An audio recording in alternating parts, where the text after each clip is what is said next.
In front of me is Vivo Y76 5G, and let me show you how to change keyboard dictionary. So at first, let's open some area where you can input text. It can be message, new mail, note, whatever. I will go with messages, and here, just give it a couple of seconds, and here you've got the current keyboard of yours. To change the language, tap on settings icon, pick languages, tap on add keyboard, and now just pick the language that you would like to apply. As you can see, the list is super long, so you'll definitely find something suitable.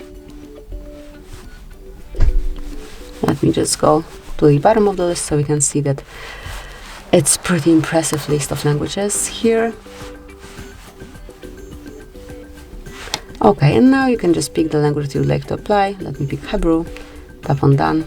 Now you can remove unnecessary language if you wish, go back, and as you can see, and this brand new language has been already applied. So that would be all. This is it. Thank you for watching. Please subscribe our channel and leave the thumbs up.